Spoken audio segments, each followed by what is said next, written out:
எடுத்துக்கொள்வோம்.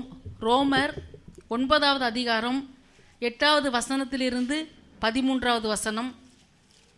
அது எப்படி என்றால், மாம்சத்தின்படி பிள்ளைகளானவர்கள் தேவனுடைய பிள்ளைகள் அல்ல, வாக்குத்தத்தத்தின்படி பிள்ளைகளானவர்களே அந்த சந்ததி என்றெண்ணப்படுவார்கள். அந்த வாக்குத்தத்தமான வார்த்தையாவது, குறித்த காலத்திலே வருவேன், அப்பொழுது சாராள் ஒரு குமாரனை பெறுவாள் என்பதே. இதுவும் அல்லாமல் நம்முடைய பிதாவாகிய ஈசாக்கு என்னும் ஒருவனாலே ரெபேக்காள் கர்ப்பவதியான போது பிள்ளைகள் இன்னும் பிறவாமலும் நல்வினை தீவினை ஒன்றும் செய்யாமலும் இருக்கையில் தேவனுடைய தெரிந்து கொள்ளுதலின் படி இருக்கிற அவருடைய தீர்மானம் கிரியைகளினாலே நிலைநிற்காமல் அழைக்கிறவராலே நிலைநிற்கும்படிக்கு மூத்தவன் இளையவனுக்கு ஊழியம் செய்வான் என்று அவளுடனே சொல்லப்பட்டது. அப்படியே யாக்கோபை சிநேகித்து ஏசாவை வெறுத்தேன் என்றும் எழுதியிருக்கிறது. போதும். இன்னும் ஒரு வேத பகுதியை கூட நாம் வாசிக்கலாம். மல்கியாவின் புத்தகம் 1வது அதிகாரம் 2வது வசனம். நான் உங்களை சிநேகித்தேன் என்று கர்த்தர் சொல்லுகிறார், அதற்கு நீங்கள் எங்களை எப்படி சிநேகித்தீர் என்கிறீர்கள். கர்த்தர் சொல்லுகிறார், ஏசா யாக்கோபுக்கு சகோதரன் அல்லவோ, ஆகிலும் யாக்கோபை நான் சிநேகித்தேன், ஏசாவையோ நான் வெறுத்தேன். யாக்கோபை நான் சிநேகித்தேன், ஏசாவையோ நான் வெறுத்தேன். வாசித்த இந்த வேத பகுதியிலே முற்பிதா அதாவது இஸ்ரவேலரின் கோத்திர பிதாவாகிய சிலருடைய சம்பவங்கள் இங்கே எழுதப்பட்டிருக்கிறது. இந்த இடத்துல நான் வாசிக்கிறோம், யாக்கோபை நான் சிநேகித்தேன், ஏசாவையோ நான் வெறுத்தேன். ஆண்டவர் இந்த வார்த்தையை அழுத்தம் திருத்தமாக கூறுகிறதை நம் வேதத்திலே பார்க்கிறோம். ஏன் ஆண்டவர் ஏசாவை வெறுக்க வேண்டும்? ஏன் ஆண்டவர் யாக்கோபை சிநேகிக்க வேண்டும்? ஏசா வெறுக்கப்படுகிறதுக்காக காரணம் என்ன? ஏன் ஆண்டவர் ஏசாவை வெறுத்தார்? சட்டப்படி பார்க்க போனால் இந்த ஏசா மேன்மைக்கு உரியவன், இந்த ஈசாக்கினுடைய முதற் பேரானவன். காரணம் என்னவென்றால், இஸ்ரவேல் தேசத்திலே முதற் பிறந்தவர்கள் மிகவும் பாக்கியசாலிகள், சிறப்பு மிகுந்தவர்கள். காரணம் என்னவென்றால், இந்த முதற் பிறந்தவர்களுக்கு சேஷ்ட புத்திர பாகம் என்று கொடுக்கப்படும். இந்த சேஷ்ட புத்திர பாகம், ஆங்கிலத்தில் இதை பர்த் ரைட்ஸ் என்று சொல்லுவார்கள். ஒரு குடும்பத்திலே முதற் பிள்ளை பிறக்கும் பொழுது அந்த பிள்ளை விசேஷமான பிள்ளை. மற்ற பிள்ளைகளுக்கு கொடுக்க வேண்டிய சொத்துக்களிலே பாகங்களிலே மற்ற பிள்ளைகளை விட ஒரு பங்கு அதிகமாக இந்த சேஷ்ட புத்திரனுக்கு கொடுக்கப்படும். ஆமே. நல்லது கெட்டது என்று வரும் பொழுது யாரைத்தான் முக்கியப்படுத்துவார்கள்? இந்த சேஷ்ட புத்திரனை தான் முக்கியப்படுத்துவார்கள். இது யாராவது நினைச்சா கூட இந்த ஆசீர்வாதத்தை என்ன செய்ய முடியாது, வாங்க முடியாது. ஆண்டவரே கிருபையா யாருக்கு பிதாவின் ஆதீனத்தில் இந்த சீட்டு விடறதுக்கு எழுதி வச்சிருக்கிறாரோ அவங்க மாத்திரம்தான் இந்த ஆசீர்வாதத்தை பெற முடியும். ஹல்லேலூயா. ஆனால் இந்த இடத்துல அப்படிப்பட்ட ஒரு மேன்மையான ஆசீர்வாதம் பெற்ற ஏசாவை ஆண்டவர் என்ன சொல்றாரு? ஏசாவையோ நான் வெறுத்தேன். ஆனால் கொஞ்சமும் பெற்றுக்கொள்ள முடியாத, எவ்வளவுதான் எஃபர்ட் எடுத்தாலும் வாங்க முடியாத ஒரு ஆசீர்வாதத்தை பெற்றுக்கொண்ட அந்த யாக்கோபை பற்றி ஆண்டவர் என்ன சொல்றாரு? யாக்கோபை நான் சிநேகித்தேன். இது எப்படிங்க? நம்ம வேதத்தை வாசிக்கிறவர்கள் தான், ஏசாவை பற்றி நிறைய காரியங்களை நாம் அறிந்தவர்கள் தான், யாக்கோபை பற்றி நிறைய காரியங்களை நாம் அறிந்தவர்கள் தான். ஆனால் ஆண்டவர் சொல்றாரு, ஏசாவை நான் வெறுத்தேன், யாக்கோபை நான் சிநேகித்தேன். ஏன் ஆண்டவர் ஏசாவை வெறுக்க வேண்டும்? ஏன் ஆண்டவர் யாக்கோபை சிநேகிக்க வேண்டும்? ஆவிக்குரிய இஸ்ரவேலராக இருக்கிற நீங்களும் நானும் இன்னைக்கு கேட்குற பிரசங்கத்திலிருந்து யோசித்து பார்க்க வேண்டிய ஒரு விஷயம், நான் ஏசாவா நான் யாக்கோபா? நான் ஏசாவா நான் யாக்கோபா? உங்களை பார்த்தே ஒரு கேள்வி கேட்டுக்கங்க, உங்கள்கிட்டே நீங்கள் பேசுங்க. நான் யாக்கோபா? நான் ஏசாவா? கேளுங்க. நான் ஏசாவா? நான் யாக்கோபா? நீங்கள் கேட்டிருக்கீங்க கேள்வி. பிரசங்கத்தை நல்லா கவனிங்க. ரொம்ப ஆழமான சத்தியமோ கருக்கலான சத்தியமோலாம் நான் சொல்லலை. நம்ம சண்டே ஸ்கூல்லாம் இதை படித்த விஷயந்தான். ஆனால் இதில் எவ்வளவு மேன்மையான சத்தியங்களை தேவன் வைத்திருக்கிறார் என்கிறதை கடந்த நாட்களிலே நான் கண்டு கொண்டேன். இந்த செய்தியை நான் ஆயத்தப்படுத்தும் பொழுது அநேக புதையல்களை ஆண்டவர் எனக்கு கற்றுக் கொடுக்கிறதை நான் உணர்ந்தேன். அருமையான தேவ பிள்ளைகளே, இஸ்ரவேலராக இருக்கிறது உண்மைதான், இஸ்ரவேலருடைய குடும்பத்தில் பிறந்திருக்கிறது உண்மைதான். ஆனால் நான் ஏசாவா இருக்கிறேனா? நான் யாக்கோபா இருக்கிறேனா? கர்த்தருடைய வார்த்தையை நம்ம தொடர்ந்து நம்ம கேட்கலாம். ஆண்டவர் சொல்றாரு, ஏசாவை வெறுத்தேன், யாக்கோபையோ சிநேகித்தேன். ஏன் யாக்கோபை ஆண்டவர் சிநேகிக்க வேண்டும்? ஏன் யாக்கோபை ஆண்டவர் சிநேகிக்க வேண்டும்? ஏன் ஏசாவை ஆண்டவர் வெறுக்க வேண்டும்? நாம் வாசிக்கலாம். ஆதியாகமம் 25வது அதிகாரம் 27வது வசனம். இந்த பிள்ளைகள் பெரியவர்கள் ஆன போது ஏசா வேட்டையில் வல்லவனும் வனசஞ்சாரியுமாய் இருந்தான். ஏசா வனசஞ்சாரியாய் இருந்தான். ஏசா வனசஞ்சாரியாய் இருந்தான். எப்பொழுதுமே இந்த ஏசா எப்படி இருப்பான்? வனவாசம் போவான். வீட்டுக்குள்ள என்ன செய்ய மாட்டார்? ஐயா இருக்கவே மாட்டார். 24 மணி நேரமும் காட்டுக்குள்ள தான் அவருக்கு, விலங்குகளோடு கூட தான் அவருக்கு ஐக்கியமாக இருக்கும். அந்த ஏசா எப்படிப்பட்டவன்? வனசஞ்சாரி. இப்போ நம்ம சபையில் கூட நிறைய வனசஞ்சாரிகள் இருப்பாங்க. நீங்கள் சொல்ல, நாங்கள் எங்கே வனத்துக்கு போனோம்? நாங்கள் பூச்சி எதுவுமே எங்களுக்கு தெரியாது. திருவட்டியூரம் விட்டா எங்களுக்கு வேறு ஒன்றுமே தெரியாது. இப்படி சொல்லலாம். தம்பி எங்கே போயிருக்கிறார்? வேலைக்கு போயிட்டு வந்துட்டார். இப்போ எங்கே போயிருக்கிறாரு? ஃப்ரெண்டு வீட்டுக்கு போயிருக்கிறார். தம்பி எங்கே போயிருக்கிறார்? 2வது ஷிஃப்ட்டு. இப்போ வெளியே போயிருக்கிறாரு. வெளியே போயிட்டு நேரம் என்ன செய்திருவார்? வேலைக்கு போயிடுவார்.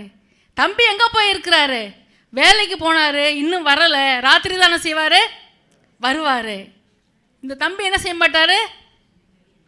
வீட்டிலே என்ன செய்ய மாட்டார்? இருக்க மாட்டார். So busy. எப்பயுமே அவர் அவுட் ஆஃப் ஸ்டேஷன் தான். சரி, என்ன எங்களே சொல்கிறீங்க? அப்போ அவங்களாம் வெளியே போக மாட்டாங்க. நான் சொல்கிறேன், சிஸ்டர் எங்கே வெளியே போயிருக்கிறாங்க?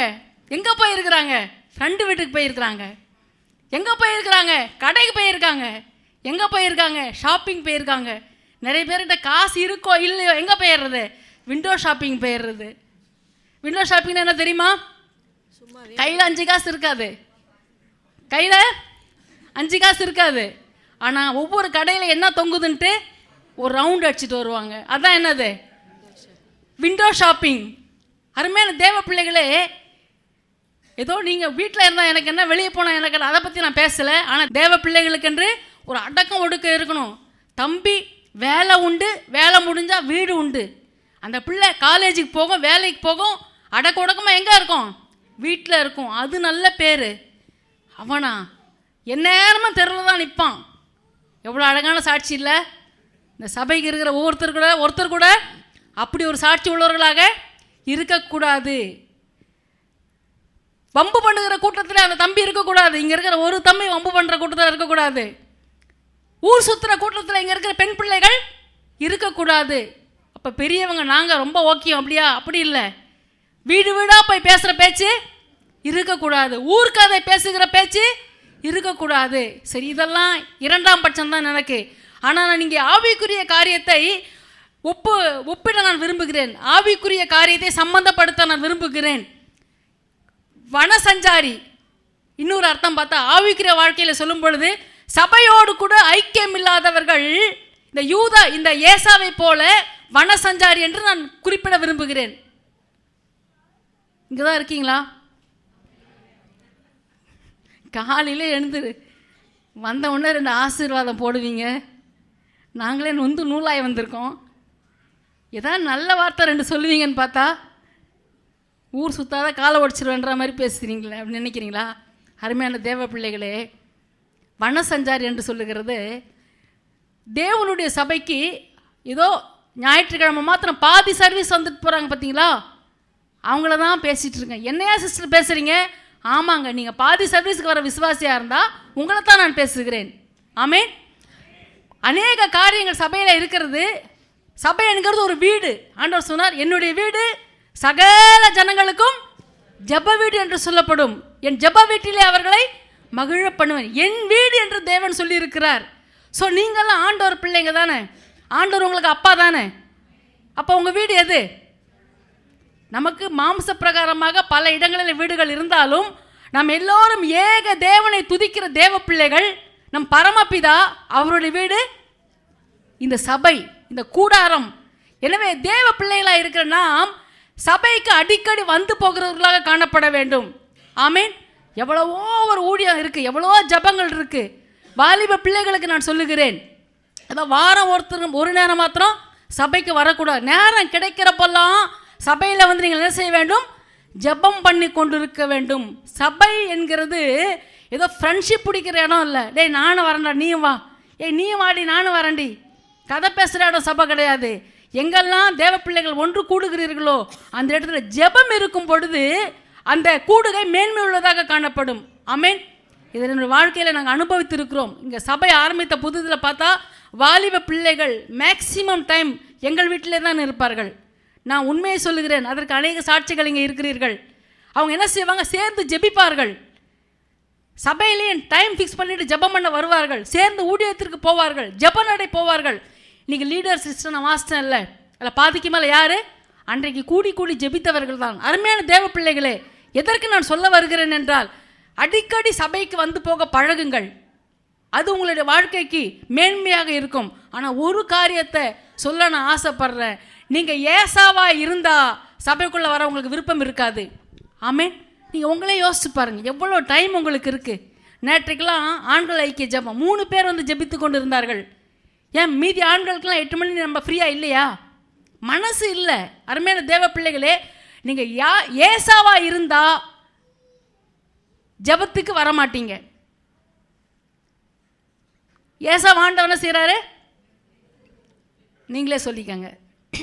ஹல்லேலூயா. இந்த இடத்துல இருந்து அப்படிப்பட்ட வார்த்தைகளை சொல்ல நான் விரும்பவில்லை.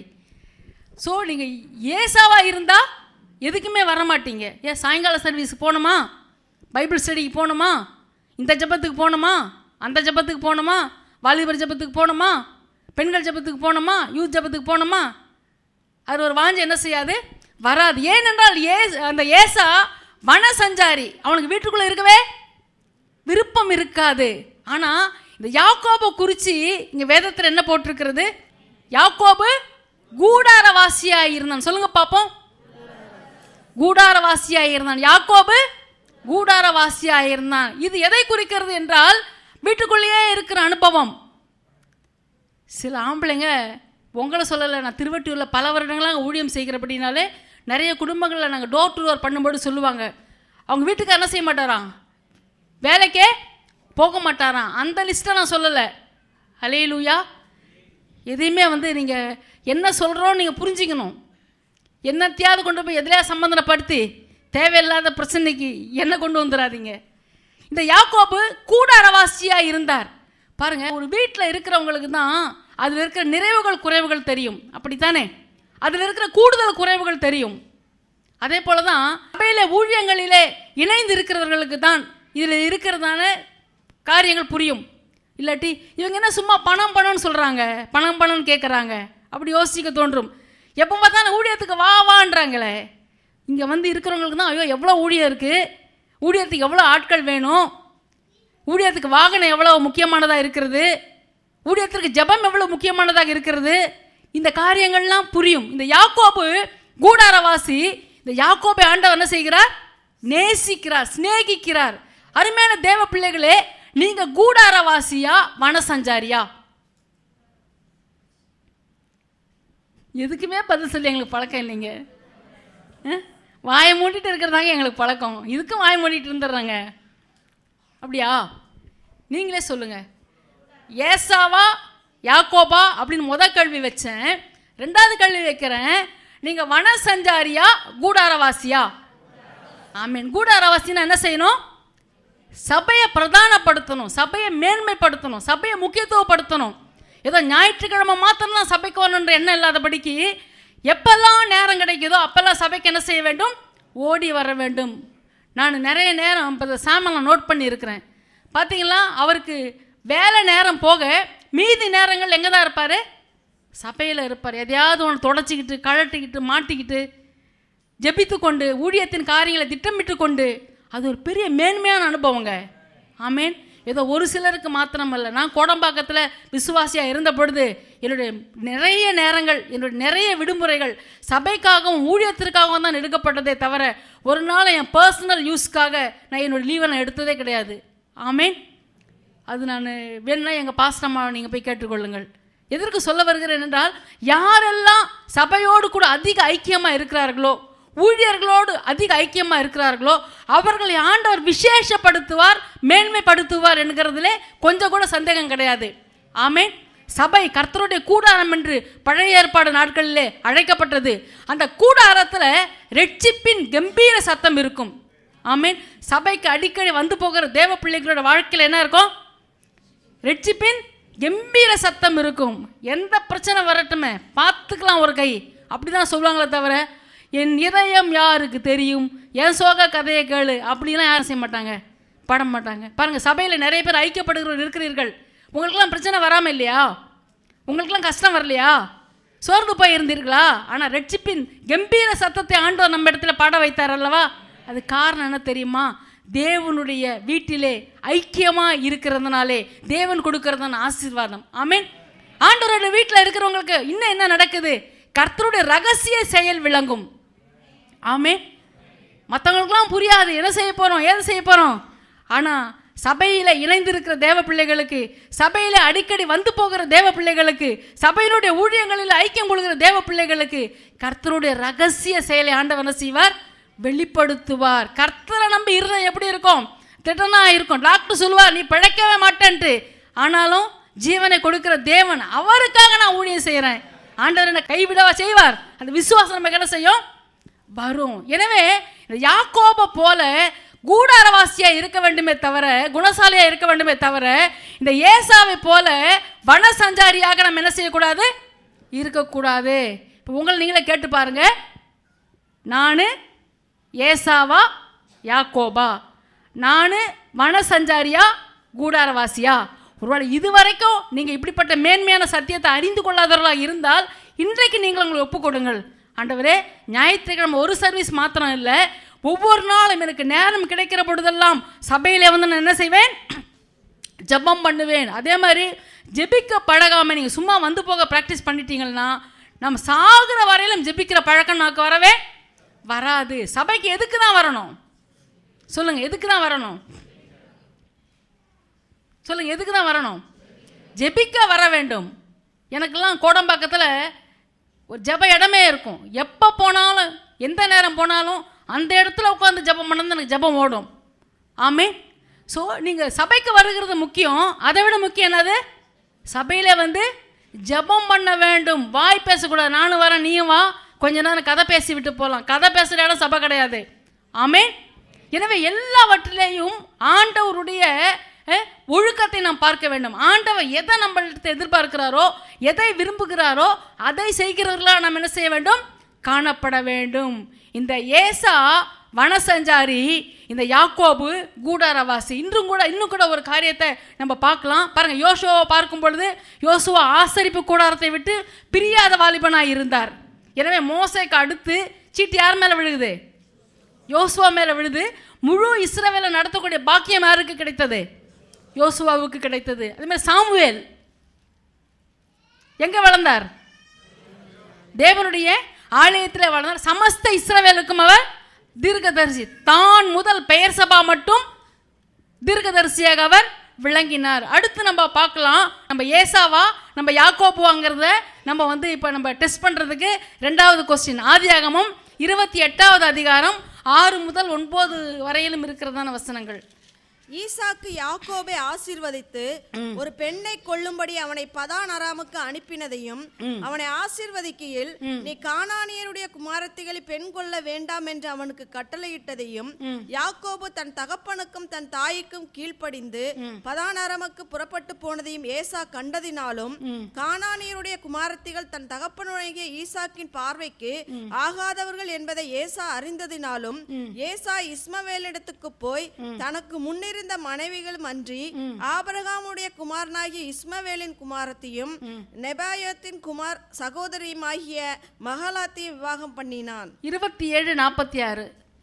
பின்பு ரெபேக்காள் ஈசாக்கை நோக்கி, ஏத்தின் குமாரத்திகளின் மித்தம் என் உயிர் எனக்கு வெறுப்பாயிருக்கிறது.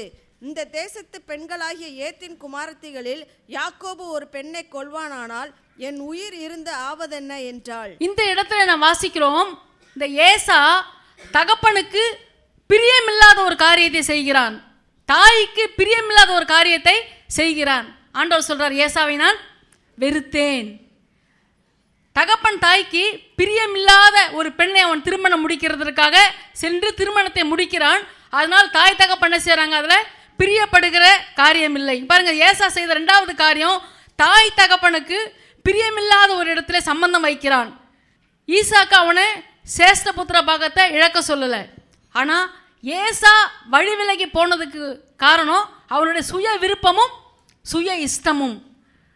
அவன் மேன்மைக்குரியவனாக படைக்கப்பட்டாலும் அவனிடத்தில் காணப்பட்டதான சுய விருப்பங்கள் சுய இஷ்டங்கள் அவனை ஆசீர்வாதத்திற்கு தூரமானவனாக துரத்தி விட்டுது. ஹல்லேலூயா. இப்போ பார்க்கலாம், நம்ம வாழ்க்கையில் யோசிச்சு பாருங்க, தேவனுக்கு சித்தமானதை நம்ம செய்கிறோமா? தேவனுக்கு பிரியமானதை நம்ம செய்கிறோமா? தேவனுக்கு சித்தமானதை நம்ம செய்யும் பொழுது நம்ம யாக்கோபாக காணப்படுவோம். ஆனால் தேவனுக்கு பிரியமில்லாதது செய்யும் பொழுது நாம் ஏசாவாக காணப்படுவோம். இப்போ நீங்கள் யோசிக்கலாம், அப்போ ஏசாவுக்கு ஆசீர்வாதமே இல்லையா? ஆசீர்வாதம் இருந்தது, லிமிட்டட் பிளஸ்ஸிங் தான். ஏசா பைபிளில் ஒரு கேரக்டர், ஏதோம் அவனுடைய சந்ததி, அவ்வளவுதான். ஆனால் தேவனுடைய சித்தத்தை செய்த, தன் தகப்பனுடைய தாயினுடைய சித்தத்தை செய்த யாக்கோபு இஸ்ரவேலின் கோத்திர பிதாவாக மாறுகிறான். ஆமென், ஹல்லேலூயா. பாருங்க, நிறைய காரியத்தை ஆண்டவர் எனக்கு நேற்று வெளிப்படுத்தினார். நான் செய்தி ப்ரிப்பேர் பண்ணிட்டு இருக்கும் பொழுது நிறைய காரியத்தை ஆண்டவர் சொன்னார். நான் எல்லாத்தையும் நான் எழுதலை, ஆனால் ஒரு சில காரியங்களை மாத்திரம் இந்த இடத்துல நான் ஆயத்தப்படுத்தி இருக்கிறேன். இதை கேட்டுக்கொண்டிருக்க தேவ பிள்ளைகளே, ஒருவேளை நீங்கள் கேட்கலாம், எனக்கு பிடிச்ச ஒரு வாழ்க்கையை நான் அமைத்து கொள்ளக்கூடாதா? எனக்கு பிடித்த ஒரு பெண்ணை நான் திருமணம் செய்து கொள்ளக்கூடாதா? எனக்கு பிடித்த ஒரு வேலையை நான் செய்யக்கூடாதா? எனக்கு பிடிச்ச ஒரு பிஸ்னஸ் நான் செய்யக்கூடாதா? ஆண்டவருக்கு பிடிக்காம உங்களுக்கு எவ்வளவுதான் பிடிச்சிருந்தாலும் அதை செய்தால் உங்களுக்கு ஆசீர்வாதம் இருக்காது. ஆமென். ஏசாவுக்கு ஆசீர்வாதம் இருந்துச்சு. என்ன ஆசீர்வாதம்? உன் பட்டயத்தினாலே நீ பிழைப்பாய். ஆனால் ஆண்டவருடைய அனுக்கிரகம் அங்கே கிடையாது. நீ உன் பட்டயத்தினாலே பிழைப்பாய் என்று சொன்னால் என்ன அர்த்தம்? நீ உயிரை கொடுத்து உழைச்சி கஷ்டப்பட்டு முன்னேறத்தான் முடியுமே தவிர, கர்த்தர் என்ன நடத்தினார், கர்த்தர் என்ன உயர்த்தினார், கர்த்தர் என்ன ஆசீர்வதிச்சார் அப்படின்ற தேவ ஆசீர்வாதத்தை நீ பெற்றுக்கொள்ள முடியாது. ஆமென். ஒரு சூழ்நிலையில் நான் ஜெபம் பண்ணி கொண்டிருந்தேன் சபையினுடைய சில காரியங்களுக்காக. ஆனால் சம்பந்தம் இல்லாமல் ஒரு காரியத்தை ஆண்டவர் எனக்கு வெளிப்படுத்தினார். ஏசா தகப்பனுக்கும் தாய்க்கும் பிரியமில்லாது இருக்கிறது என்று தெரிந்தும் அந்த இடத்துல போய் சம்பந்தம் கலந்தான். ஆண்டவர் அப்படியே கடகடகடன்னு என்று சொல்கிறாரு. எனக்கு அதிர்ந்துட்டேன். ஏன்னா நான் அந்த காரியத்துக்கு நான் ஜெபம் பண்ணவே கிடையாது. ஸோ அதெல்லாம் நான் யோசிக்கும் பொழுது தான் இந்த செய்தியை ஆண்டவர் எனக்கு கொடுத்தார். ஆனால் அவன் சேஷ்ட புத்திர பாகம், என்னுடைய தெய்வீக ஊழியங்கிறது சேஷ்ட புத்திர பாகம், இதை அவன் அசட்டை பண்ணினபடியினாலே ஒருவேளை போஜனத்துக்காக, ஒரு மாம்ச இச்சைக்காக, உலகத்தில் அழிந்து போகிற ஒரு ஆசீர்வாதத்திற்காக தன்னுடைய சேஷ்ட புத்திர பாகத்தை அசட்டை பண்ணின அந்த ஏசாவை போல அவன் என்னை ஆசீர்வதியும் ஆண்டவரே என்று கண்ணீர் விட்டு கதறி அழுதாலும் நான் அவனை ஆசீர்வதிக்க மாட்டேன் என்று ஆண்டவர் சொல்றத என்னால் கேட்க முடிஞ்சது. ஹல்லேலூயா. எதுக்கு சொல்ல வர்றேன்? நம்ம விருப்பப்படி வாழுகிறதற்கு நமக்கு 1000 இருக்கலாம். ஆனால் நம்முடைய விருப்பத்தை விட தேவனுடைய சித்தம் மேலோங்கி இருக்க வேண்டும். அப்பொழுதுதான் தேவ ஆசீர்வாதத்தை நம்முடைய வாழ்க்கையில காண முடியும். ஆமென். அவன் பட்டயத்தினால்தான் அவன் பிழைக்க முடியும், அவன் உழைப்பினால்தான் அவன் உயர முடியும். ஆனால் நம்ம உழைப்பினாலே, நம்முடைய பிரயாசத்தினாலே நாம் முயற்சிக்கும் பொழுது ஒரு லெவல் தான் நம்ம போக முடியும். பைஹாண்ட் த லெவலில் செய்ய முடியாது, போகவே முடியாது.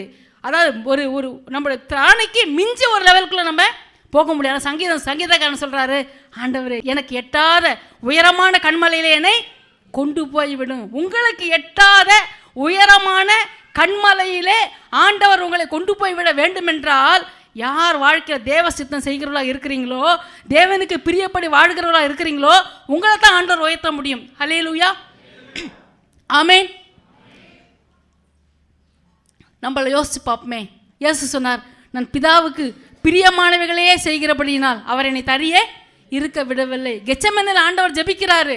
அவருக்கு கடந்து போகிறதான பாத்திரம், வேதனையின் பாத்திரம் தான். ஆண்டவர் எப்படி ஜெபம் பண்றாரு? பிதாவே, இந்த பாத்திரம் என்னை விட்டு நீங்க கூடுமானால் நீங்கும்படி செய்யும், ஆனாலும் என்னுடைய சித்தத்தின்படி அல்ல. பாருங்க, உயிரே போற ஒரு சூழ்நிலையா வந்தாலும் இயேசு எப்படி ஜெபிக்கிறாரு? உம்முடைய சித்தத்தை நான் செய்ய வேண்டும், உம்முடைய சித்தத்தை நான் செய்ய வேண்டும். தேவ பிள்ளைகள் தேவனுடைய சித்தத்தை நிறைவேற்றுகிறவர்களாக காணப்பட வேண்டும். இதை யாக்கோபை பார்க்கிறோம். 28 வசனம், ஆதியாகமம் 28வது அதிகாரம் 7வது வசனம். யாக்கோபு தன் தகப்பனுக்கும் தன் தாய்க்கும் கீழ்ப்படிந்து பதான் அராமுக்கு புறப்பட்டு போனதையும் ஏசா கண்டதினாலும். அப்பா அம்மாவுக்கு கீழ்ப்பட்டு போகிறான். எதுக்காக கீழ்ப்படிந்து போகிறான்? இந்த கானானிய ஸ்திரீகளிலே இந்த யாக்கோபு என்ன செய்யக்கூடாது? பெண் கொள்ளக்கூடாது. பாருங்க, தேவ சித்தம் செய்கிறான் யாக்கோபு. சரி, தேவ சித்தத்தை யாக்கோபு செய்யும் பொழுது அவனுக்கு பிரச்சனையே இல்லையா? அவனை டீஸ் பண்ணலையா? யாரும் அவனை ஏமாற்றலையா? அவனுக்கு மன உளைச்சல் வந்தது கிடையாதா? எல்லாம் வரதான் செய்யும். ஆனால் இன்னும் ஒன்று நல்லா மனசில் வைக்கணும். ஒரு காரியத்தில் தேவ சித்தம் இருக்கும் என்றால் உங்கள் இருதயத்தில் ஒரு பெரிய சமாதானத்தை ஆண்டவர் தருவார். ஆமென். சுற்றி இருக்கிற ஜனங்களோட இருதயத்தில் சமாதானத்தை கொடுப்பார். பல பிரச்சனை வரட்டும், அது ஒரு பக்கம். பல நெருக்கடிகள் வரட்டும், அதுவும் ஒரு பக்கம். பல கஷ்டங்கள் வரட்டும், அதுவும் ஒரு பக்கம். ஆனால் உங்களுக்கு தோள் கொடுக்கக்கூடிய ஆட்களை தேவன் எழுப்புவார். உங்களுடைய காரியங்கள் எல்லாம் சமாதானம் உண்டாயிருக்கும். அது ஒரு பிஸ்னஸாக இருக்கட்டும், ஒரு வேலையாக இருக்கட்டும், ஒரு படிப்பாக இருக்கட்டும், ஒரு திருமண காரியமாக இருக்கட்டும், அது எதுவாக இருந்தாலும் அது தேவ சித்தம்னா முதல்ல தேவன் தர்றது ஆண்டவருடைய சமாதானம். அல்லேலூயா. இதை வச்சு தான் தேவ சித்தமா தேவ சித்தம் இல்லையான்னு சொல்லிட்டு நீங்கள் முடிவெடுக்க முடியுமே தவிர உங்கள் மனசில் தோன்றதெல்லாம் தேவ சித்தம் நினைக்கக்கூடாது. நம்ம யோசித்து பார்ப்போம். யாக்கோபு தேவனுடைய சித்தத்தை செய்கிறவனாக இருந்தான். கஷ்டம் வந்துச்சு, நெருக்கடிகள் வந்தது, வனாந்தரம் வந்தது. அம்மா முந்தானையே பிடித்து கொண்டு இருந்தவன் ஒரு சூழ்நிலை வரும் பொழுது வனாந்தரத்தில் போகிறான். ஒருவேளை ஏசா கூட சமாளிச்சுக்குவார். வனாந்தரத்தை இருந்து பழக்கம். அவர் மெத்த போட்டு படுத்திருப்பானோ, தலகாணி போட்டு படுத்திருப்பானோ, அதெல்லாம் நமக்கு தெரியல. ஆனால் தேவ சித்தத்தை செய்ய தாய் சொல்ல, நீ கிளம்பிரு, உன் மாமா வீட்டுக்கு ஓடிப்போ, மறு பேச்சு பேசுற. அவன் போகிறான். எவ்வளவு இடர்களை அவன் சந்தித்தான். ஒரு தேவ சித்தத்தை நிறைவேற்றுகிறதற்காக அருமையான தேவ பிள்ளையே, நீ பல உபத்திரவங்களின் பாதையிலே போய்கொண்டு இருக்கலாம். ஆனாலும் நீ கவலைப்பட வேண்டிய அவசியம் இல்லை. உன் தேவனாகிய கர்த்தர் அவருடைய சித்தத்தின்படி செய்கிற உனக்கு பலன் கொடுப்பார். அல்லேலூயா, அல்லேலூயா. தேவ சித்தத்தை 100% செய்யக்கூடியவர்களாக நாம் காணப்பட வேண்டும். பிதாவின் சித்தத்தை செய்கிறதே எனக்கு உகந்த போஜனமாக இருக்கிறது என்று இயேசு சொன்னார். நம்ம தேவ சித்தத்தை செய்கிறோமா? நம்ம மன விருப்பத்தை செய்கிறவர்களாக இருந்தால் நாம் ஏசாவாக இருப்போம். ஆனால் தேவ சித்தத்தை செய்கிறவர்களாக இருந்தால் நாம் யாக்கோபாக இருப்போம். ஆமேன். இன்னும் கூட ஒரு காரியத்தை நம்ம பார்க்கலாம். ஆதியாகமம் 25வது அதிகாரம் 32, 34 வசனம். அதற்கு ஏசா, இதோ நான் சாக போகிறேனே, இந்த சேஷ்ட புத்திர பாகம் எனக்கு என்னத்திற்கு என்றான். ஆமேன். என்ன சொல்றாரு? நான் சாக போகிறேனே, சேஷ்ட புத்திர பாகம் எனக்கு என்னத்திற்கு? இந்த சேஷ்ட புத்திர பாகம் மிகவும் விலையேற பெற்ற ஒன்று. இந்த சேஷ்ட புத்திர பாகம் மிகவும் ஆசீர்வாதமான ஒன்று. இந்த சேஷ்ட புத்திர பாகம் மிகவும் மேன்மைக்குரிய, கனத்திற்குரிய, மதிப்புக்குரிய ஒரு காரியம். ஆனால் இந்த ஏசா என்ன சொல்றாரு? நான் தான் சாவ போறேனே, எனக்கு இந்த சேஷ்ட புத்திர பாகம் என்னத்திற்கு? அருமையான தேவ பிள்ளைகளே, இந்த சேஷ்ட புத்திர பாகத்தை நான் தெய்வீக ஆசீர்வாதங்களுக்கு ஒப்பிட்டு கூற விரும்புகிறேன். ஆவிக்குரிய நன்மைகளுக்கு இணையாக ஆவிக்குரிய ஆசீர்வாதங்களுக்கு வினையாக, ஆவிக்குரிய காரியங்களுக்கு ஒப்புமையாக இந்த காரியத்தை நான் உங்களிடத்திலே நான் பகிர்ந்து கொள்ள நான் விரும்புகிறேன். அவர் என்ன சொல்றாரு? நான் சாக போறேனே, எனக்கு சேஷ்ட புத்திர பாகம் என்னத்துக்கு? இவன் நல்லவனா இருந்தா என்ன சொல்லியிருப்பான்? நான் செத்தாலும் பரவாயில்ல, இந்த ஆசீர்வாதத்தை என்ன செய்ய மாட்டேன், கொடுக்க மாட்டேன். அவன் அப்படி சொல்லியிருந்தான். ஆண்டவர் சொல்லியிருப்பாரு, ஏசாவை நான் சிநேகித்தேன் சொல்லியிருப்பாரு. அடுத்து யாக்கோபு இந்த இடத்துக்கு வந்திருக்கவே முடியாது. நீங்க யோசித்து பாருங்கள். கூட அவனுக்கு முக்கியமாய் போனது அந்த சிகப்பு கலர் அவனை அப்படியே அட்ராக்ட் பண்ணுது. பசி அவன் வயிற்று கிள்ளுது. இதெல்லாம் நான் எதுக்கு ஒப்புமையாக சொல்லுகிறேன்? இந்த உலகத்தில் இருக்கிற ஆசீர்வாதங்களுக்காக எந்த ஒரு சூழ்நிலையிலையும் தெய்வீக ஆசீர்வாதங்களை விட்டு கொடுத்து விடாதிருங்கள். ஆமேன். சபையில் ஒரு பெரிய ஆராதனை, நான் ஊர் சுற்றி பார்க்க போகிறேன். சபையில் ஒரு பெரிய ஜபம், நான் ஓவர் டைம் போகிறேன். சபையில் ஒரு பெரிய ஜபம், முக்கியமான ஒருத்தர் வந்திருக்கிறாரு, அவரை காக்கா பிடிச்சேன்னா எனக்கு அடுத்து ஒரு பெரிய காரியம் நடக்கும். No no no no no. ஆனால் தேவனுக்காக நாம் நின்று பார்க்கும் பொழுது, ஆவிக்குரிய காரியத்தை மிகவும் மதிப்புள்ளதாக நீங்கள் முக்கியத்துவப்படுத்தும் பொழுது தேவனுடைய ஆசீர்வாதங்களை நீங்கள் பார்க்க முடியும். ஆமேன். ஆவிக்குரிய ஆசீர்வாதங்கள். எது ஆவிக்குரிய ஆசீர்வாதம்? ஜெபிக்கிறது ஆவிக்குரிய ஆசீர்வாதம், வேதத்தை வாசிக்கிறது ஆவிக்குரிய ஆசீர்வாதம், ஆவியின் வரங்கள் ஆவிக்குரிய ஆசீர்வாதம். பவுல் சொல்றாரு, இவர்கள் எல்லாரையும் விட அதிக பாஷைகளை நான் பேசுகிறதற்காக தேவனை துதிக்கிறேன். இன்னொரு இடத்துல சொல்றாரு, ஒரு மனுஷன் ஆவிக்குள்ளாக்கப்பட்டான், அவன் 3ஆம் ஆண்டு வரைக்கும் எடுத்துக்கொள்ளப்பட்டான், அவன் சரீரத்திற்கு உள்ளே இருந்தான புறம்பே இருந்தான, அதை நான் அறியேன், தேவன் அறிவார். இதெல்லாம் என்ன அவசியம்? இதெல்லாம் என்ன காரியம்? இதனோட அர்த்தம் என்ன? ஆவிக்குரிய ஆசீர்வாதங்கள். ஆண்டவர்கிட்ட நம்ம வாஞ்சிக்கணும், ஆண்டவரே தெய்வீக ஆசீர்வாதங்கள் எனக்கு தாங்க. பேசின பாஷையே லபா லபா லபா லபான்னு 10 வருஷமா 20 வருஷமா பேசுறது கிடையாது. கண்ணை மூடிட்டு தீர்க்க தரிசனம் சொல்றேன்ட்டு வசனத்தையே திரும்ப திரும்ப சொல்றது கிடையாது. பழைய ஏற்பாட்டு நாட்களில் தீர்க்க தரிசி என்றால் பார்த்து கொண்டே பேசுகிறவன். ஹல்லேலூயா. தீர்க்க தரிசனம் என்னது? பார்த்து கொண்டே பேசுகிறவன். மனசுக்குள்ள வந்ததெல்லாம் உளர்றது தீர்க்க தரிசனம் கிடையாது. என்னத்தையாவது கெஸ் பண்ணி சொல்றது தீர்க்க தரிசனம் கிடையாது. ஃப்ளூக்கில் அடிச்சு வர்றது தீர்க்க தரிசனம் கிடையாது. ஆனால் தேவனுடைய சமூகத்திலே ஆவிக்குரிய வரத்திற்காக, ஆவிக்குரிய ஆசீர்வாதத்திற்காக அழுது கதறி புலம்புகிற பழக்கம் உனக்கு இருக்கும் என்றால் தேவன் உனக்கு தருவார். ஆமேன். மணிக்கணக்கில் அந்நிய பாஷையில தேவனை பேசுகிற ஒரு கிருபைக்காக, ஆவியினுடைய 9 வரங்களும் என் மூலமாக வெளிப்பட வேண்டும் என்கிற ஆசை வாஞ்சை யாருக்கு இருக்கிறதோ அப்படியே தேவன் தருவார். ஆமேன். நான் ஆண்டவர் தான் ப்ராமிஸ் பண்ணியிருக்கேன். என்ன ப்ராமிஸ் பண்ணியிருக்கிறாரு? கேட்கிற எவனுக்கும் கொடுக்கப்படும், கேட்கிற எவனும் பெற்றுக்கொள்கிறான். பொல்லாத மனிதர்கள் உங்கள் பிள்ளைகளுக்கு நல்ல ஈவுகளை கொடுக்க அறிந்திருக்கும் பொழுது பரமபிதா உங்களுக்கு அருளாது இருக்கிறது எப்படி? பாருங்க, நம்ம பிதாவை பற்றி தேவன் எப்படி இன்ட்ரோடியூஸ் பண்றாரு? நல்ல ஈவுகளை தருகிற பரமபிதா. பாருங்க, இன்னைக்கு ஜெபம், ஐயோ வேற வேலை இல்லை, ஜெபம் பண்ணுற நேரம் ஒரு மூட்டை துணி இருக்கு, நான் என்ன செய்திருவேன்? துவைச்சிருவேன். ஆராதனை முக்கியமாக ஒருத்தரை பார்த்துட்டு வரணும், அப்போ தான் அவர் என்ன செய்வார்? இருப்பார். ஆனால் நம்ம ஜெபத்தில் ஆண்டவருக்கு முக்கியத்துவம் கொடுத்துட்டு போய் நீங்கள் பார்த்தீங்கன்னா இல்லாதால் என்ன செய்வார்? அங்கே இருப்பார். ஜெபத்தை விட்டுட்டு நீங்கள் போனீங்கன்னா, ஆண்டவருக்குரிய காரியத்தை விட்டுட்டு நீங்கள் போனீங்கன்னா அவர் இருக்கிறவரும் என்ன செய்ய மாட்டார்? இருக்க மாட்டார். இந்த டிவைன் பிரின்சிபல்ஸ்லாம் நம்ம வாழ்க்கையில் நம்ம கற்றுக்கொள்ள வேண்டும். ஆனால் நிறைய நம்ம சபையில் பார்த்தா ஆவிக்கிற வாழ்க்கையில் குழந்தைகளை போலத்தான் நாம் வாழுகிறோம். தேவனுடைய காரியங்களிலே வைராக்கியம் இல்லாதவர்களாக வாழுகிறோம். பெரிய ஆராதனை, வாரம் ஆராதனை நடக்குது, வாரம் ஜபம் நடக்குது. இந்த ஒரு வாரம் நான் வராட்டி என்ன? இந்த ஒரு ஜபத்துக்கு நான் வராட்டி என்ன? இது எதுக்கு சமம்? ஏசாவை போல சேஷ்ட புத்திர பாகத்தை விற்று போடுகிற ஒரு காரியம். சொந்தக்காரங்க 2 சொந்தக்காரங்க வீட்டுக்கு வந்துட்டா போதும், உடனே இங்கே சபை காரியம் கட்டு. ஒரு சின்ன ஒரு குண்டூசி வாங்க ஒரு தேவை வந்துட்டா போதும், இதில் தான் ஆப்பு வைப்போம் நம்ம. அதாவது இந்த ஏசா தேவனுடைய காரியங்களை முன்னுரிமைப்படுத்துகிற ஒரு பழக்கம் அவனுக்கு இல்லாமல் போயிடுச்சு. அதனால தான் தேவன் வெறுக்கிறாரு. ஆனால் யாருக்கு தேவனுடைய காரியங்களில் வேல்யூ தெரியுமோ, தேவனுடைய காரியத்தில் இருக்கிறதானே அந்த ஊழியத்தினுடைய மேன்மை, ஊழியத்தினுடைய அந்த அந்த அந்த கணம் ஜெபத்தினுடைய அந்த மேன்மை, அபிஷேகத்தினுடைய மேன்மை, தேவனுக்காய் சேவை செய்கிறவர்களுக்கு கிடைக்கிறதான அந்த பாக்கியம், அதனுடைய மதிப்பை யார் உணர்ந்திருக்கிறாங்களோ அவங்கள தான் ஆண்டவர் ஆசீர்வதிக்க முடியும். ஹல்லேலூயா. பாருங்க, எலிசா கிட்ட வேலை பார்த்த கேயாசி, ஒரு எலியாவுக்கு பிறகு முழு இஸ்ரவேலுக்கு தீர்க்கதரிசி எலிசா. இந்த எலிசா கிட்ட அசிஸ்டண்டா இருக்கிற இந்த கேயாசி அடுத்து என்ன பண்ணியிருக்கணும்? முழு இஸ்ரவேலுக்கும் அவன்தான் தீர்க்கதரிசியாக இருந்திருக்க வேண்டும். ஆனால் அவனுக்கு அதனுடைய வேல்யூ தெரியல. அந்த நாகமான் கிட்ட இருக்கிற பணம் தான் அவனுக்கு பெருசாக தெரிஞ்சது.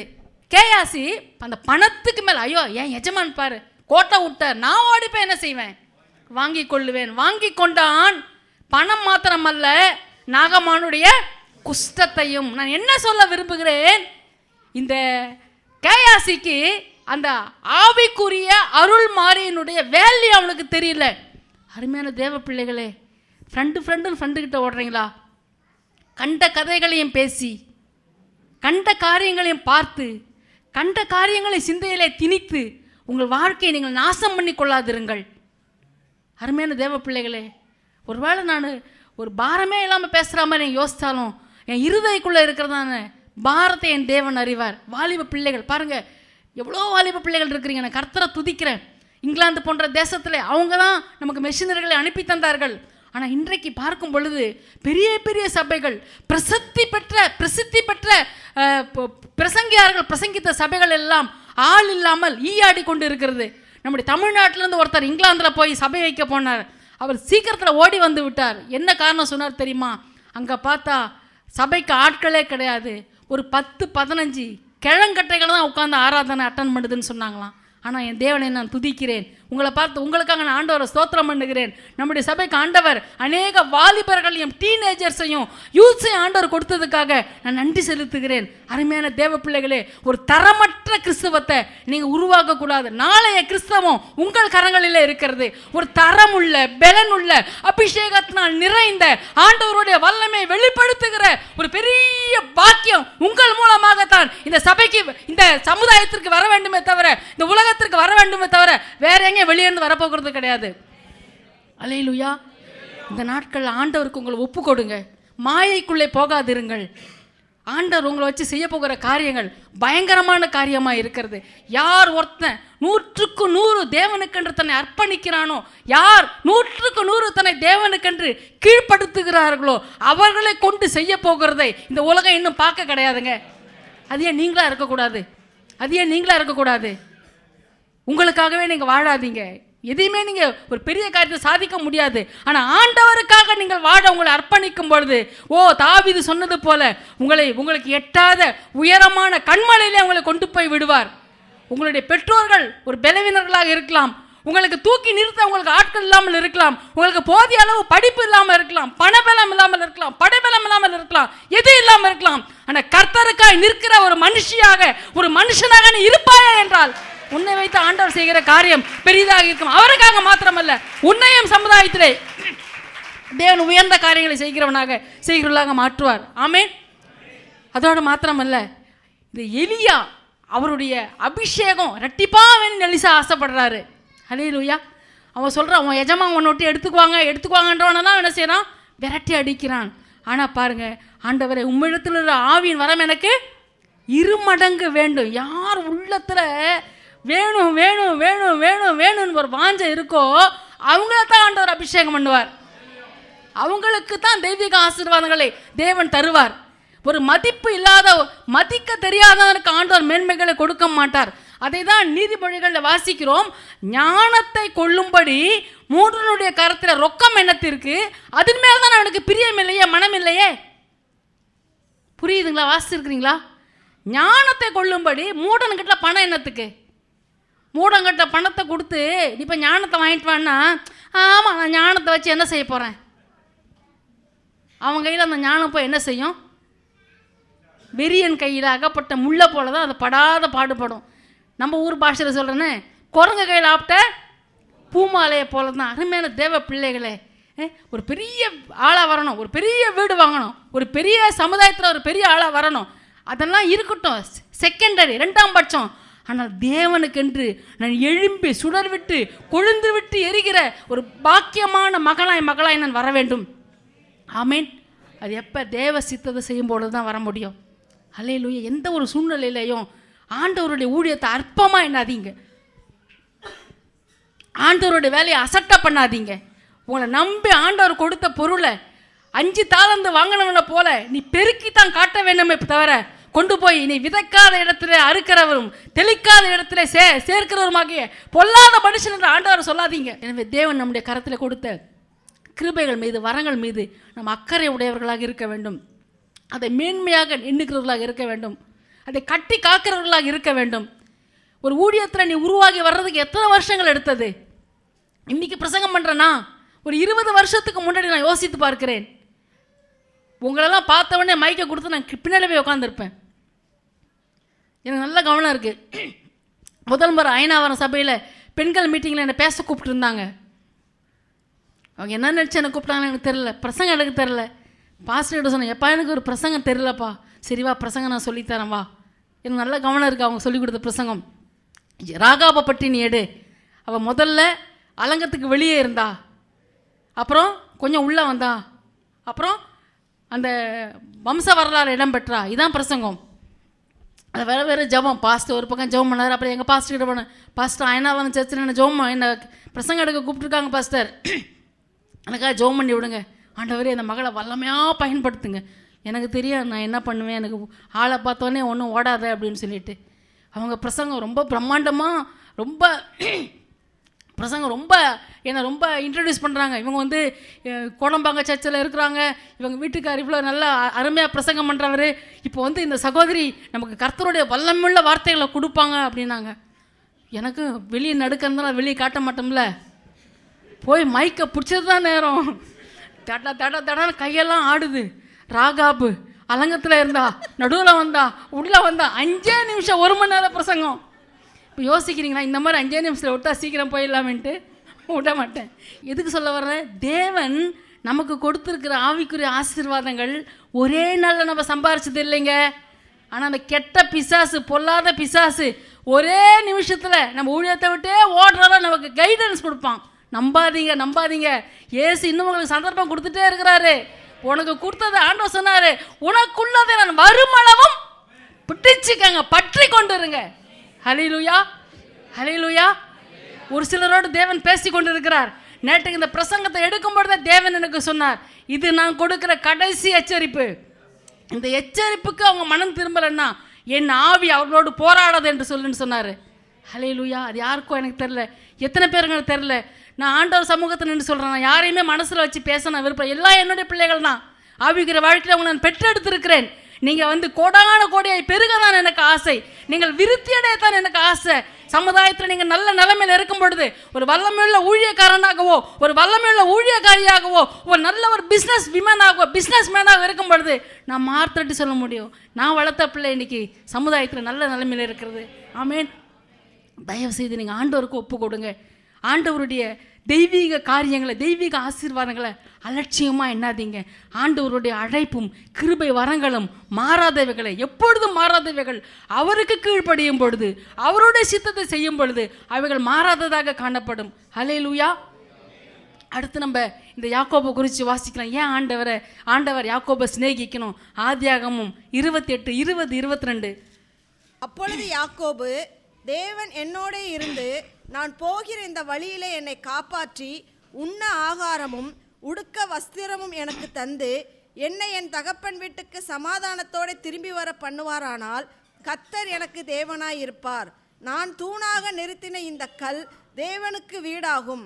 தேவரீர் எனக்கு தரும் எல்லாவற்றிலும் உமக்கு தசமபாகம் செலுத்துவேன் என்று சொல்லி பொருத்தனை பண்ணி கொண்டான். பாருங்க, இந்த இடத்துல யாக்கோபு பொருத்தனை பண்ணுகிறார். இது வரைக்கும் ஆதி ஆகமத்திலேருந்து இந்த 27 வசனம் வரைக்கும் பார்க்கும் பொழுது எந்த ஒரு தேவ மனிதர்களும் பொருத்தனையை பற்றி பண்ணதே கிடையாது. ஆனால் இந்த பொருத்தனையை பற்றி யாக்கோபு யார் சொல்லி கொடுத்துருப்பாங்க? அதாவது ஆண்டவருக்காக இதுவரைக்கும் இல்லாத ஏதோ ஒன்று என்ன செய்கிறான். இந்த பொருத்தனை இப்போ இந்த நாட்களில் இருக்கிற கிறிஸ்தவ வட்டாரத்தில் ஏதோ வந்து அவுட் ஆஃப் ஃபேஷன் மாதிரி ஆயிடுச்சு. முன்னாட்களில் வாழ்ந்த தேவ மனிதர்கள், பரிசுத்தவான்கள் அவர்களாம் நீங்கள் பாருங்கள், நிறைய காரியத்துக்காக பொருத்தனை பண்ணியிருப்பார்கள். நான் கிறிஸ்தவ வாழ்க்கையை ஆரம்பித்த அந்த நாட்களிலேயும் கூட பொருத்தனை என்கிறது முக்கியத்துவம் வாய்ந்ததாக காணப்பட்டது. நீங்கள் எப்படி இருக்கிறீங்க? சில பொருத்தனை இருக்குது. எனக்கு இந்த காரியம் நடந்துட்டா மேகசீனில் சாட்சி எழுதுனேன், யாருக்கு லாபம்? நீ மேகசீனில் சாட்சி எழுதுனா யாருக்கு லாபம்? நம்ம எப்படி பொருத்தனை பண்ணுவோம்? வலிக்காமல் பொருத்தனை பண்ணுவோம். அல்லேலூயா. சிலர் மொட்டை அடிச்சுக்குவோம். ஏன் மொட்டை அடித்தா அடுத்த என்ன செய்வது? இதில் பெரிய விஷயமா? யோசிச்சு பாருங்க. மொட்டை அடித்தா அடுத்து முடி வந்துட போகுது. அதாவது இந்த இடத்துல யாக்கோபு ஒரு பொருத்தனை பண்ணுகிறான்.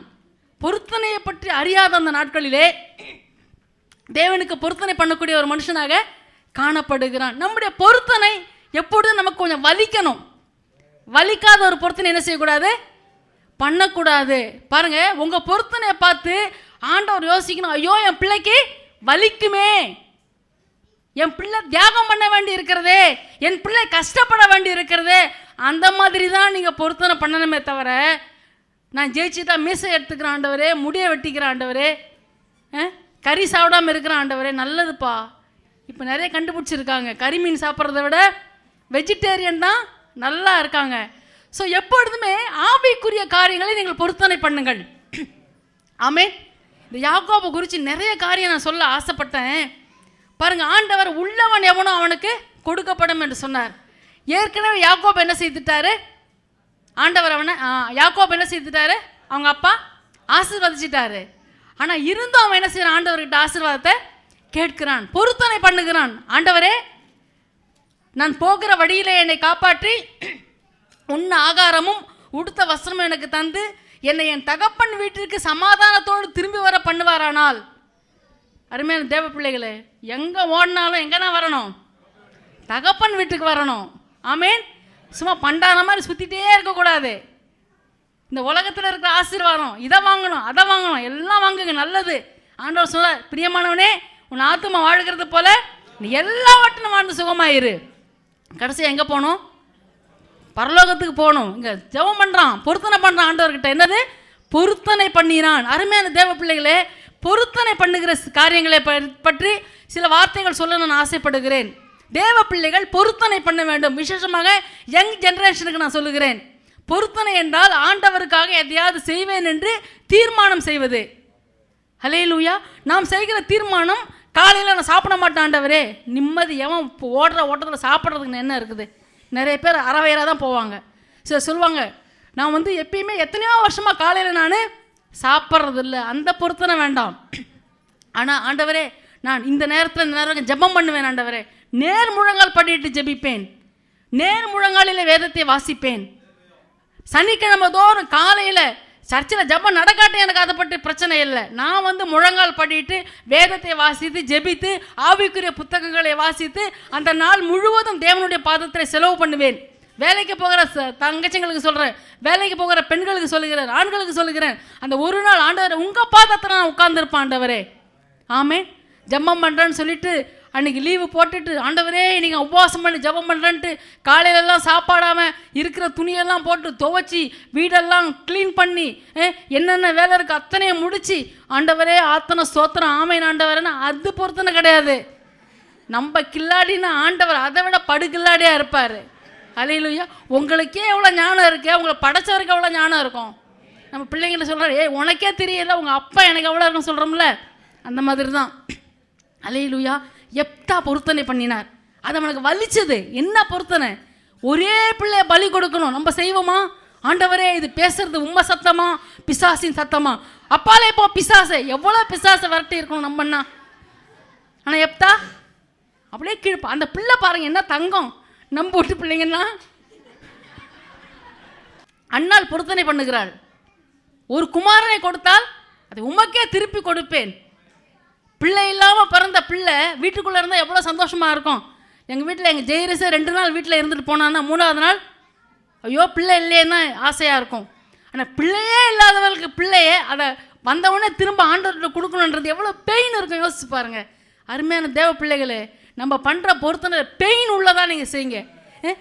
5 நிமிஷம் முழங்கால நிற்கிறது எவ்வளோ பெயின், அரை மணி நேரம் முழங்கால நிற்கிறது எவ்வளோ பெயின். 1 மணி நேரம், ஒரு 4 மணிக்கோ 3 மணிக்கோ இருந்து ஜெபிக்கிற ஆண்டவரன் வேண்டிக்கிட்டு அந்த தூக்கத்தை விட்டு அங்கே இருந்து ஜெபம் பண்ணுறது எவ்வளோ கஷ்டம். நல்லா இந்த நாட்களில் ஆண்டவர் கூட பழகி சமாதானமாக இருக்க கற்றுக்கொள்ளுங்கள். உங்கள் வாழ்க்கை முழுவதும் சமாதானமாக இருக்கும்.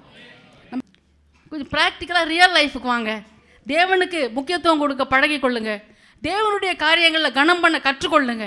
தேவனுக்கு பொருத்தனை எடுங்க. இன்றைக்கி நான் ஒரு சான்ஸ் கொடுக்குறேன். எத்தனை பேர் இப்போ ஆண்டவருக்கு பொருத்தனை பண்ண போகிறீங்க? கண்களை மூடி என்ன காரியத்தை நீங்கள் இப்போ திடீர்னு கேட்டால் நாங்கள் என்ன பண்ணுறது? 1 நிமிஷம் டைம் கூட தரேன். இன்றைக்கி தேவ சமூகத்தில் இருந்து பொருத்தனை பண்ணுங்க. ஆண்டவரே, உங்களுக்காக நான் இதை செய்கிறேன் ஆண்டவரே. ஆனால் ஒன்று, பொருத்தனை பண்ணிட்டு மீறது மனுஷனுக்கு கண்ணின் பைபிளில் போட்டிருக்கு. ஒரு பொருத்தனை செய்தால் அதை பண்ண தாமதிக்க கூடாது. இன்னைக்கு பொருத்தனை எடுத்துட்டு நான் 9ஆம் கிளாஸ் போன பிறகு நான் பண்ணுறேன் ஆண்டவரே, அந்த கதையெல்லாம் கிடையாது. இன்னைக்கு எடுத்தீங்கன்னா இன்னைக்குலேருந்தே நீங்கள் செய்யணும். ஒரு தீர்மானம் எடுங்க, ஒரு பொருத்தனை எடுங்க, ஆண்டவருக்காக எடுங்க. ஒரு பெரிய மலையை நீங்கள் பெயர்க்க சொல்லலை, ஆனால் ஆண்டவருக்காக சிறிய காரியத்தை விசுவாசத்தோடு நீங்கள் பொருத்தனை பண்ணினால் தேவன் உங்கள் வாழ்க்கையில் அற்புதங்களை செய்கிறதை நீங்கள் பார்க்க முடியும் என்று 100க்கு 100 நான் சொல்லுகிறேன். ஆமென். ஆனால் பொருத்தனை பண்ணால் அதை செய்யறதுக்கு தாமதிக்க கூடாது. பொருத்தனையை மீறினா அது மனுஷனுக்கு கண்ணியாக இருக்கும். எனவே பொருத்தனை பண்ணுகிறவர்கள் நிதானித்து யோசித்து கடைசி வரைக்கும் அதை செய்து முடிப்பேன்கிற தீர்மானத்தோடு கூட நீங்கள் செய்ய வேண்டும், பொருத்தனை பண்ண வேண்டும். ஒரு பொருத்தனை எடுங்க, நான் பார்ப்போம். மனசுக்குள்ளே யோசிச்சுக்கங்க, கண்ணு மூடி ஜெபம் பண்ணுமா? ஆண்டவரே, இந்த வேளையில் உங்கள் பிள்ளைகள் எந்தெந்த காரியங்களை செய்கிறதற்காக இந்த நாளிலே பொருத்தனை எடுக்கிறார்களோ முடிவு பரிந்தம் அதை நிறைவேற்ற நீர் உடைய பிள்ளைகளுக்கு அனுகிரகம் செய்யும். ஆண்டவரே, உடைய பிள்ளைகளை பலப்படுத்தும். இந்த பொருத்தனையினால் வருகிற 100க்கு 100 ஆசீர்வாதங்களை இந்த பிள்ளைகள் இயேசுவின் நாமத்தினாலே ஆம் என்றும் ஆமென் என்றும் பெற்றுக்கொள்ளும்படியாக நான் ஜெபம் பண்ணுகிறேன். உங்களுடைய அன்பின் கரத்தில் ஒப்படைக்கிறேன். இயேசுவின் நாமத்தில் பிதாவே, ஆமேன். அல்லேலூயா. அடுத்து இந்த யாக்கோபை தேவன் சிநேகிக்க இன்னொரு காரியம் ஆதியாகமம் 32வது அதிகாரம் 24 - 26 வரைக்கும் இருக்கிறதான வசனங்கள். யாக்கோபு பிந்தி தனித்திருந்தான். அப்பொழுது ஒரு புருஷன் பொழுது விடியும் அளவும் அவனுடனே போராடி அவனை மேற்கொள்ளாததை கண்டு அவனுடைய தொடைச்சந்தை தொட்டார். அதனால் அவருடனே போராடுகையில் யாக்கோபின் தொடைச்சந்து சுளுக்கிற்று. அவர், நான் போகட்டும், பொழுது விடுகிறது என்றார். அதற்கு அவன், நீர் என்னை ஆசீர்வதித்தால் ஒழிய உம்மை போக விடேன் என்றான். ஆமென். அதற்கு அவன், நீர் என்னை ஆசீர்வதித்தால் ஒழிய உம்மை போக விடேன் என்றார். பாருங்க, யாக்கோபு எத்தன், யாக்கோபு என்ற பெயருக்கு எத்தன் என்று பெயர், ஏமாற்றுக்காரன் என்று பெயர், சகோதரனுடைய குதிக்காலை பிடிக்கிறவன் என்று பெயர். அதாவது இன்னொரு அர்த்தம் என்ன, நம்ம ஊர் பாஷையில் சொல்றேன்னு, காலவாரி விடுறவன் அர்த்தம். ஆனால் இந்த யாக்கோபு ஆண்டவர்கிட்ட என்ன சொல்கிறான்? என்னை ஆசீர்வதித்தால் ஒழிய உம்மை போக விடேன். இப்போ யாக்கோபுக்கு ஆசீர்வாதம் இல்லையா? யாக்கோபுக்கு ஆசீர்வாதம் இல்லையா? ஒரு பெரிய பரிவாரத்தோடு வருகிறான். நீங்கள் அவன் என்ன சொல்கிறான் பாருங்க. ஏதாவது இதனுடைய அர்த்தம் என்ன, நான் பரதேசியாக போனேன், இப்பொழுது இவ்விரண்டு பரிவாரங்களையும் உடையவன் அவன். இந்த யாக்கோபுக்கு ஏராளமான ஆடு மாடுகள் இருந்தது, ஏராளமான வேலைக்காரர்கள் இருந்தார்கள், ஏராளமான வேலைக்காரிகள் இருந்தார்கள், ஏகப்பட்ட பிள்ளைக்குட்டிகள் இருந்தது. ஏன் போதாதுக்கு ஏகப்பட்ட மனைவிகள் இருந்தார்கள். அல்லேலூயா. அந்த மனைவிகள் மாத்திரம் இந்த காலத்தில் நீங்கள் எடுக்காதீங்க, பழைய ஏற்பாடு காலத்தில் அப்படி இருந்தது. இப்போ அப்படிலாம் கிடையாது. யாக்கோபுக்கு ஏகப்பட்ட மனைவிகள் இருக்குன்ட்டு நம்ம வேற ஏதாவது யோசிச்சிடக்கூடாது. அல்லேலூயா. எதுக்கு சொல்ல வரேன், ஏற்கனவே இந்த யாக்கோபு எப்படி தான் இருக்கிறாரு? எப்படி தான் இருக்கிறாரு? ஆசீர்வாதமாக தான். ஆமாம் தானே? ஆமாவா இல்லையா? ஏற்கனவே இந்த யாக்கோபு ஆசீர்வாதமாகத்தான் இருக்கிறார். இருந்தாலும் ஆண்டவர் என்ன கேட்கிறாரு? என்னை ஆசீர்வதித்தால் ஒழிய நீர் என்னை ஆசீர்வதித்தால் ஒழிய நீர் என்னை ஆசீர்வதிக்க வேண்டும். தகப்பன்கிட்ட போய் கேட்டாரு, நீர் என்னை ஆசீர்வதிக்கும்படிக்கு இவைகளை எல்லாம் உங்களுக்கு சமைத்து கொண்டு வந்திருக்கிறேன். சிலருக்கு சுழி சும்மா விடாதுங்க. இந்த ஏசா வனசஞ்சாரி, நான் ரொம்ப நேரத்தை யோசிச்சுட்டு இருந்தேன். ஏசா வனசஞ்சாரி, அவனுக்கு இருக்கிறதுலையே சூப்பரான அனிமல்ஸ்லாம் அவனுக்கு தெரியும். மான் கறியா, முயல் கறியா, என்ன கறியோ, எது ருசி உள்ளதோ அது எல்லாமே அவனுக்கு அத்துப்படி. ஆனால் இந்த யாக்கோபுக்கு என்ன தான் தெரியும்? கூடாரவாசி, கழுதை கட்டா குட்டிச்சவருன்ற மாதிரி வீட்டில் இருக்கிறதான ஆடு மாடு என்ன தான் கிடச்சிருக்கும். ஆனால் அவன் அவ்வளோ எஃபோர்ட் எடுத்து ஏசா வனாந்தரத்துக்கு போய் வேட்டையாடி டைம் எடுத்து எஃபோர்ட் எடுத்து, நான் நினைக்கிற ஒரு வேளை இருக்கிற த பெஸ்ட்டை கூட அவன் ரெடி பண்ணி கொண்டு வந்திருப்பான். ஆனால் அந்த பெஸ்ட்டை கொண்டு வந்தாலும் ஒண்ணுமே இல்லாத வீட்டுக்குள்ள இருக்கிறத சமைச்சு கொண்டு போய் கொடுத்தா யாக்கோபு என்ன செய்துட்டான்? ஆசீர்வாதத்தை பெற்றுக்கொண்டான். அருமையான தேவ பிள்ளைகளே, என்னதான் முயற்சி உழைப்பு நமக்கு இருந்தாலும் ஆண்டவருடைய அனுக்கிரகம் இல்லாத பட்சத்திலே உங்க உழைப்பும் உங்க முயற்சியும் வீண் வீண் வீண் என்று நான் சொல்லுகிறேன். ஆனால் ஆண்டவருடைய கிருபையை பெற்ற யாக்கோபோ, ஆண்டவருடைய கண்களில் இரக்கத்தையும் தயவையும் பெற்ற யாக்கோபோ, தகப்பனுக்கு பிரியமானதை செய்கிற யாக்கோபோ ரொம்ப பெருசா ஒன்றும் செய்திடல, இருக்கிறத கொண்டு போய் கொடுத்தான், ஆசீர்வாதத்தை பெற்றுக்கொண்டான். ஹல்லேலூயா, ஹல்லேலூயா. அருமையான தேவ பிள்ளைகளே, நான் உழைக்கிறேன். நீ உழைச்சாலும் உன் உழைப்பை அனுபவிக்க பண்றதுக்கு தேவனுடைய அனுக்கிரகம் வேணுங்க. ஆண்டவருடைய கிருபை இல்லாம நீ உழைச்சி என்னத்துக்கு பிரயோஜனம்? உழைச்சா ஒன்று டாக்டர் கிட்ட போவோம், ஒன்று லாயர் கிட்ட போவோம், ஒன்று வம்பு சண்டைக்கு போவோம், அது எங்கெங்கேயோ போவோம். 5 காசு நீங்க அனுபவிக்க முடியாது. நீ உழைக்கிற உழைப்பில் கர்த்தருடைய அனுக்கிரகம் இருக்கா? கர்த்தருடைய ஆசீர்வாதம் இருக்கா? கர்த்தருடைய கிரியை இருக்கா? ஆனால் யாக்கோபு எப்படி இருந்துச்சு? நிறைய இருந்து ஏற்கனவே ஆசீர்வாதம் இருக்கு யாக்கோபு கிட்ட. இருந்தாலும் அவன் போய் என்ன கேட்குறான்? ஆண்டவரே என்னை ஆசீர்வதியும். இன்னொரு பிரின்சிபலை மறந்து போகாதீங்க, உள்ளவனே அவனுக்கு கொடுக்கப்படும். ஏற்கனவே எனக்கு ஆசீர்வாதம் இருக்கு, இருந்தாலும் ஆசீர்வாதத்தை கேட்கிறான். இருக்கிற ஆசீர்வாதம் போதும் சொல்லிட்டாம திருப்தி படலை. தேவ பிள்ளைகளே, 1 மணி நேரம் ஜெபிக்கிறேன்னா அப்பா நான் 1 மணி நேரம் ஜெபிக்கிறேன் அப்படி நினைக்காதீங்க. இன்னும் எனக்கு ஜெப வரம் வேணும் ஆண்டவரே, இன்னும் எனக்கு கிருபை வேணும் ஆண்டவரே, இன்னும் எனக்கு வரங்கள் வேணும் ஆண்டவரே. ஆசீர்வாதம்னா வீடு, பங்களா, காரு, லொட்டு, லொசுக்கு, அது மாத்திரம் ஆசீர்வாதம் இல்லை. அதெல்லாம் இன்னைக்கு நம்ம மண்டையை போட்டால் பொட்டுன்னு மண்டையை போட்டால் டொப்புன்னு நம்மளை விட்டு போயிடும்.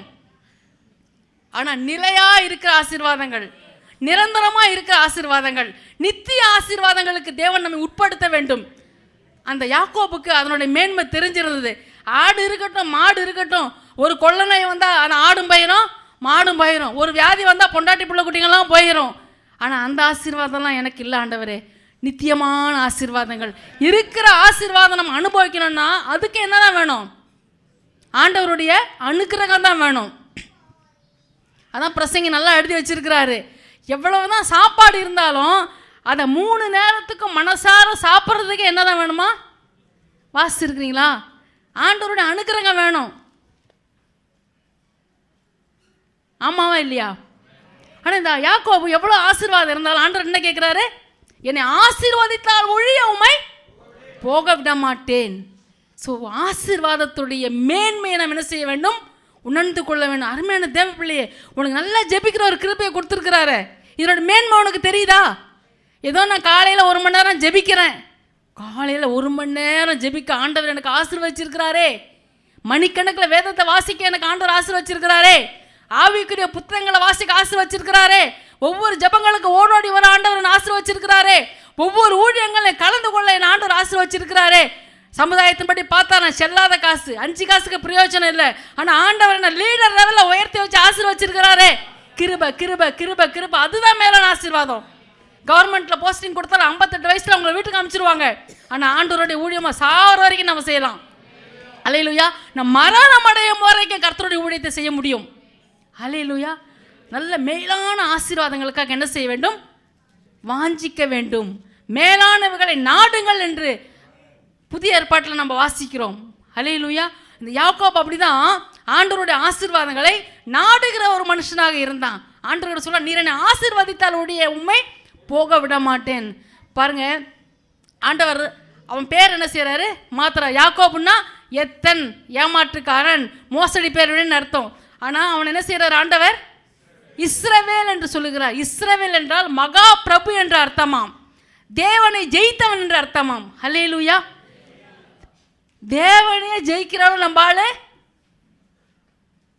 பெரிய ஆள் ஆயிட்டாரு. ஸோ அப்படி மாறுறது காரணம் என்ன? ஜபம். ஒரு ஜபம் உன்னை வெற்றி உடையவனாக மாற்றும். ஆமென். இந்த யாக்கோபுடைய சரித்திரத்தில் அவன் ஹைலைட்டே எதுதான்? அவன் தேவனோடு போராடி மேற்கொண்டான். அவனோட வாழ்க்கையில் ஒரு திருப்புமுனை தேவனோடு போராடின ஜபம். அருமையான தேவ பிள்ளைய, இது வரைக்கும் நீங்க எப்படி இருந்துட்டு போங்க, அதை பற்றி கவலை இல்லை. ஆனால் இன்றைக்கு இன்னைக்கு தேவனோடு ஜெபிக்கிற ஒரு பழக்கம் இருக்கும் என்றால் உங்கள் சரித்திரத்தையே இந்த ஒரு ஜபம் தலைகீழாக மாற்றக்கூடியதாக காணப்படுகிறது. ஹல்லேலூயா. எத்தன் தான், ஏமாற்றுக்காரன் தான், மாமங்கிட்டே போய் நிறைய புள்ளி உள்ளதை போட்டு கலப்புள்ளதை போட்டு எவ்வளோ ட்ரிக்ஸ் பண்ணினவன் தான். ஆனால் எப்படிப்பட்ட மோசமான ஆளாக நம்ம இருந்தாலும் அதை பற்றி ஆண்டவருக்கு கவலை இல்லை. ஒரு நிமிஷம் அர்ப்பணித்தால் உன்னை மாற்றுகிற வல்லமை தேவனிடத்தில் இருக்கிறது. ஊரை ஏமாற்றிக் கொண்டு இருக்கிறோமா? நடித்து கொண்டு இருக்கிறோமா? மாய்மாலம் பண்ணி கொண்டு இருக்கிறோமா? நம்முடைய உண்மையான சுய ரூபம் வெளியே தான் தெரியும், உள்ள தெரியாம இருக்கிறதா? எத்தனை பேர் இங்கிலீஷ்ல நீங்க படிச்சுக்கலாம், டாக்டர் ஜக்கிள் அண்ட் மிஸ்டர் ஹைட் என்று. அதே போல ஜக்கிள் ஒரு வேஷம், ஹைட் ஒரு வேஷம், அப்படி போட்டு கொண்டு இருக்கிறோமா? ஆனா இன்னைக்கு ஆண்டவர் ஒரு தருணத்தை கூட ஒரு ஜெபம் வாழ்க்கையை மாற்றும். ஒரு பெரிய குடிகாரனாக இருக்கலாம், மிகவும் மோசமானதாக இருக்கலாம், ஆனா இன்னைக்கு நீ ஜெபிக்கிற ஒரு ஜெபம் தலையெழுத்திய மாற்றக்கூடியதாக இருக்கிறது. யாக்கோபுடைய வாழ்க்கையிலே அந்த ஒரு ஜெபம் அவனை மாற்றினது. ஒரு ஜெபத்துக்கு ஆண்டவர் இடத்துல நீங்க உங்களை அர்ப்பணிக்கிறீங்களா? எத்தனாய் இருந்த அவனை மகா பிரபுவாக தேவனோடு கூட போராடி மேற்கொண்டவன். யோபு சொல்றாரு, என்னிலும் பலத்தவரோட போராட யாராலே கூடும்? ஜெபம் பண்ணீங்களா உங்க தலையெழுத்தையே மாற்றக்கூடிய வல்லமை உங்க ஜெபத்துக்கு இருக்கு.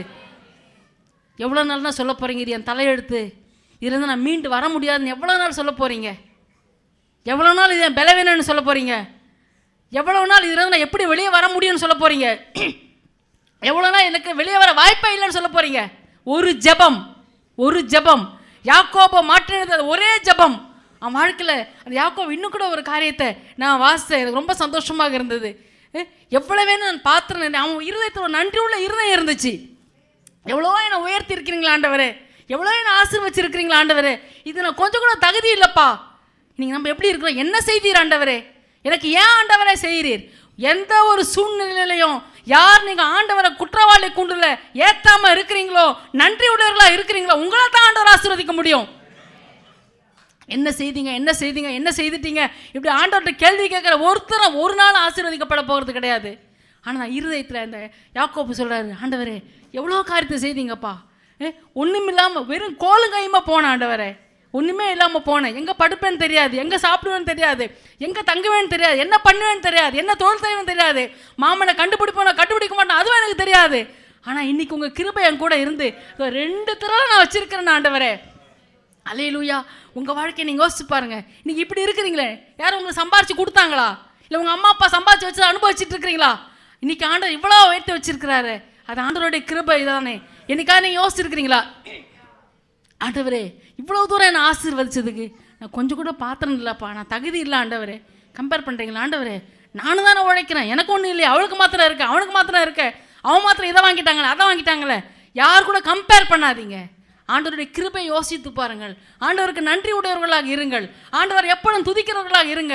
ஆண்டவருக்காக எப்பயுமே நான் உடனே செய்வேங்கிறதானே ஒரு ஆயத்த நிலைமையில் இருங்கள். ஆண்டவருடைய ஆசீர்வாதத்தை உங்கள் வாழ்க்கையில் பார்க்க முடியும். நம்ம கண்களை மூடுவோமா, ஜெபம் பண்ணுவோமா?